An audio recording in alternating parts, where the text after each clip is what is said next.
AP సర్కార్ తొలి cabinet భేటీకి సర్వం సిద్ధమైంది. మరి కాసేపట్లో వెలగపూడిలోని సచివాలయంలో కేబినెట్ భేటీ జరగనుంది. ఈ సమావేశంలో ప్రభుత్వ ప్రాధాన్యతలపై మంత్రులకు దిశానిర్దేశం చేయనున్నారు సీఎం చంద్రబాబు.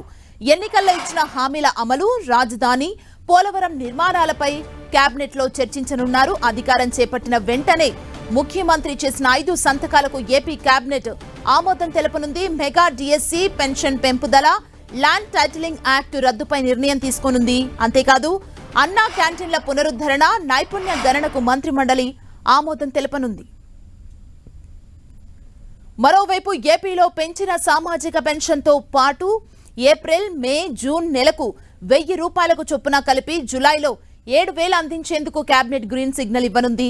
దివ్యాంగుల పెన్షన్ కూడా 6000కు పెంచారు. పెంచిన పెన్షన్ 3 నెలలకు వర్తిస్తుందని, జులైలో దివ్యాంగులకు 12000 అందించేందుకు కేబినెట్ ఆమోదించనుంది. సూపర్ 6 హామీలపై ఏపీ కేబినెట్ లో చర్చించే అవకాశం ఉంది. మొత్తం 8 శాఖలపై శ్వేతపత్రాలు విడుదల చేసే అంశంపై కేబినెట్ నిర్ణయం తీసుకునే ఛాన్స్ ఉంది. ఏపీ సర్కార్ తొలి కేబినెట్ భేటీకి సర్వం సిద్ధమైంది. మరి కాసేపట్లో వెలగపూడి సచివాలయంలో కేబినెట్ భేటీ జరగబోతుంది. ఇదే అంశానికి సంబంధించి మరింత సమాచారాన్ని మా ప్రతినిధి విజయ్ చంద్రన్ మనకు అందిస్తారు. విజయ్ చంద్రన్,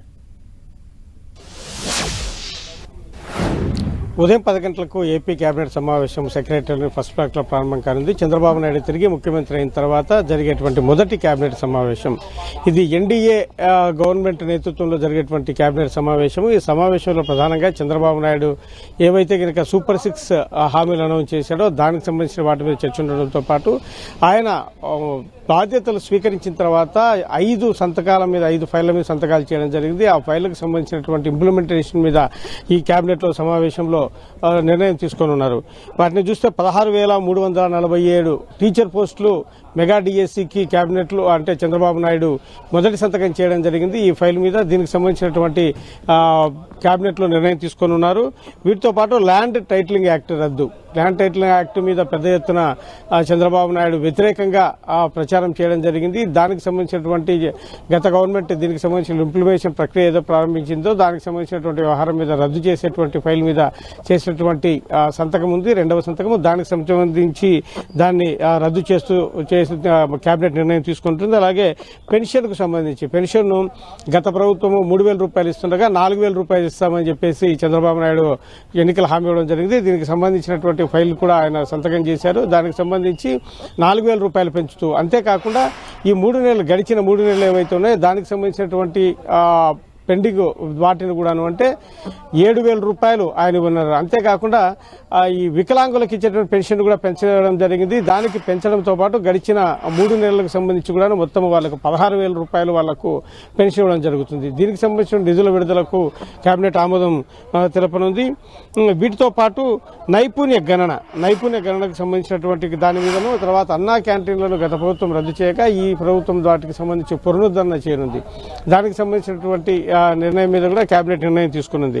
వీటితో పాటు జగన్మోహన్ రెడ్డి ప్రభుత్వంలో ఏవైతే కనుక చేసినటువంటి అప్పులు, తర్వాత దానికి సంబంధించినటువంటి వివరాలు, పడుతున్నటువంటి బడ్డను, తర్వాత ఈ సంక్షేమ కార్యక్రమాలతో పాటు అభివృద్ధి, దానికి సంబంధించినటువంటి ఉద్యోగుల జీతాలు, వారి బకాయిలు ఏవైతే ఉన్నాయో దానికి సంబంధించిన వాటి మీద ఏ విధంగా ఆదాయం పెంచుకోవాలనే దాని మీద, అంతేకాకుండా రాజధాని అమరావతి దాని సెల్ఫ్ సస్టైనబుల్ సిటీగా తీర్చిదిద్దే ప్రక్రియ ఉంది. దానికి సంబంధించిన నిర్ణయం మీద కూడా కేబినెట్ లో చర్చించి నిర్ణయం తీసుకున్నారు.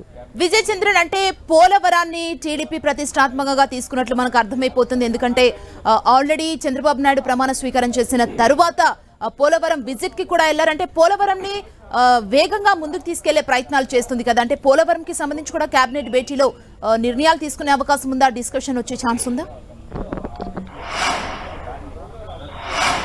పోలవరం జాతీయ ప్రాజెక్టు, దీన్ని కేంద్ర ప్రభుత్వం నిర్మించాల్సి ఉంటుంది. అయితే కనుక చంద్రబాబు నాయుడు మొదటిసారి ఆంధ్రప్రదేశ్ కంటే విభజిత ఆంధ్రప్రదేశ్ ముఖ్యమంత్రి అయిన తర్వాత ఆ పోలవరం ప్రాజెక్టు నిర్మించే బాధ్యతను మీరే తీసుకుని కేంద్ర ప్రభుత్వం చెప్పడము, మేమే దాన్ని నిర్మిస్తామని చెప్పి చంద్రబాబు నాయుడు బాధ్యతలు తీసుకోవడం జరిగింది. అయితే ఆ తర్వాత ఫస్ట్ ముఖ్యమంత్రిగా చంద్రబాబు నాయుడు గతంలో ఉన్నప్పుడు కేంద్ర ప్రభుత్వం నుంచి సరైనగా నిధులు రానటువంటి పరిస్థితి. ఈ నేపథ్యంలో చంద్రబాబు నాయుడు పెట్టినటువంటి నిధులు కూడా రీఎంబర్స్మెంట్ చేయలేదు. ఆ తర్వాత జగన్మోహన్ రెడ్డి వచ్చిన తర్వాత చంద్రబాబు నాయుడు ప్రభుత్వంలో ఏవైతే నిధులు పెండింగ్ ఉన్నాయో రీఎంబర్స్మెంట్ కేంద్ర ప్రభుత్వం చేయాల్సిందో వాటిని జగన్మోహన్ రెడ్డి ప్రభుత్వం వచ్చిన తర్వాత ఇవ్వడం జరిగింది. ఇప్పుడు చంద్రబాబు నాయుడు ప్రభుత్వము ఆ పోలవరం ప్రాజెక్టును మరింత వేగంగా నిర్మించాలా, పూర్తి చేయాలా అని చెప్పేసి ఆయన భావిస్తూ ఉన్నాడు. ఈ నేపథ్యంలో దానికి సంబంధించిన నిధుల సమస్య కూడా ఉందని చెప్పొచ్చు. అయితే మొదట చంద్రబాబు నాయుడు సీఎంగా ఉండేటప్పుడు వాస్తవాలు చెప్తే కేంద్ర ప్రభుత్వం నుంచి సకాలంలో రావాల్సిన నిధులైతే కనుక రాలేదని చెప్పొచ్చు. ఈసారి కేంద్ర ప్రభుత్వంలో చంద్రబాబు నాయుడు అవసరత ఉంది కాబట్టి ఖచ్చితంగా ఆయన గట్టిగా రాబట్టుకునే అవకాశం కూడా ఇప్పుడు చంద్రబాబు నాయుడు కలిగింది. కాబట్టి దీనికి సంబంధించిన వ్యవహారంలో రాష్ట్ర ప్రభుత్వంగా అంటే రాష్ట్ర ప్రభుత్వం పోలవరం ప్రాజెక్టుకు సంబంధించినటువంటి కేంద్రం నుంచి రావాల్సిన నిధుల వ్యవహారంలో మటుకు ఖచ్చితంగా రాబట్టుకుంటుందని చెప్పొచ్చు. అయితే దానికి సంబంధించినటువంటి అవినీతి ఆరోపణలు అంటే అక్కడ కొంత డ్యాము సంబంధించినటువంటి పనుల వ్యవహారంలో ఆలస్యం కావడం అయితేనేమి, అక్కడ కొంత డ్యామేజ్ జరిగినటువంటి వ్యవహారం అయితేనే వీటన్నిటి విషయం మీద కూడా కేబినెట్లో చర్చించే అవకాశం ఉంది. దాని మీద ఒక ఏదైనా ఎంక్వైరీ కూడా వేసే అవకాశం ఉందని చెప్పొచ్చు. దానికి సంబంధించినటువంటి చర్చ కూడా కేబినెట్లో జరగనుంది. అయితే ఈ అప్పుల వ్యవహారం మీద, తర్వాత ఆర్థిక సమస్యలు అయితేనేమి, చేసినటువంటి అప్పులు అయితేనేమి, విద్యుత్తు, తర్వాత వివిధ కార్పొరేషన్ల నుంచి ఏవైతే కనుక అప్పులు తీసుకోవడం జరిగిందో, రాష్ట్ర ఆర్థిక పరిస్థితి, వీటన్నిటి మీద గాను 8 శాఖలకు సంబంధించినటువంటి శ్వేతపత్రాలు విడుదల చేస్తామని చెప్పేసి గతంలో ప్రభుత్వం ప్రకటించింది. దానికి సంబంధించినటువంటి ఒక కమిటీని వేసే అవకాశం ఉన్నట్లుగా మనకు సమాచారం అందుతోంది. ఈ కేబినెట్ సమావేశంలో దానికి సంబంధించినటువంటి మంత్రుల కమిటీ వేసే అవకాశం ఉందని చెప్పొచ్చు. విజయ్ చంద్రన్, అంటే ఏపీ రాజధాని నిర్మాణం విషయంలో కావచ్చు, అభివృద్ధిలో ముందుకు వెళ్లాలంటే పెట్టుబడులు అనేది ఇంపార్టెంట్. అంటే పెట్టుబడులకు సంబంధించి ఐటీ సెక్టార్ కి సంబంధించి ఏదైనా డిస్కషన్ వచ్చే ఛాన్స్ ఉందా ఈ కేబినెట్ తొలి భేటీలో? ప్రధానంగా చూస్తే రాజధాని అమరావతిలో కేంద్ర రంగ సంస్థలకు సంబంధించినటువంటి కొన్ని ఇన్స్టిట్యూషన్స్ ఇక్కడికి రావాల్సి ఉంటుంది. అంటే ఇంతవరకు దానికి సంబంధించినటువంటి వ్యవహారంలో కేంద్ర ప్రభుత్వం నిర్లిప్త వైఖరి కారణంగా అయితేనేమి, చంద్రబాబు నాయుడు తర్వాత వచ్చిన జగన్మోహన్ రెడ్డి ప్రభుత్వం దీన్ని పెద్దగా పట్టించుకోకపోవడం వల్ల అయితేనేమి, ఈ టోటల్గా అయితే కేంద్ర రాష్ట్ర ప్రభుత్వాల మధ్య నిర్లక్ష్య వైఖరి కారణంగా రాజధాని అమరావతిలో పెట్టాల్సినటువంటి ఇన్స్టిట్యూషన్స్, కేంద్ర ప్రభుత్వ రంగానికి సంబంధించినటువంటి ఇన్స్టిట్యూషన్స్ చాలా వరకు కూడాను అవి మూలపడిపోయాయని చెప్పొచ్చు. ఇప్పుడు వాటికి సంబంధించినటువంటి వ్యవహారంలో చంద్రబాబు నాయుడు కేంద్ర ప్రభుత్వాన్ని రిక్వెస్ట్ చేసే అవకాశం ఉంది. వీలైనంత త్వరగా అక్కడ ఇన్స్టిట్యూషన్స్ ఏర్పాటు చేస్తే కనుక సెల్ఫ్ సస్టైనబుల్ సిటీగా వీలైనంత త్వరగా మార్చే అవకాశం ఉంటుంది. దీన్ని 2.5 సంవత్సరాల్లోగా పూర్తి చేస్తామని చెప్పేసి సంబంధిత శాఖ మంత్రి నారాయణ స్పష్టం చేస్తున్నారు. ఈ నేపథ్యంలో కేంద్ర ప్రభుత్వం నుంచి వచ్చేటువంటి ఇన్స్టిట్యూషన్స్ త్వరగా తెప్పించగలిగితే దానికి సంబంధించిన అభివృద్ధి కూడా ముందుకెళ్లే అవకాశం ఉంటుంది.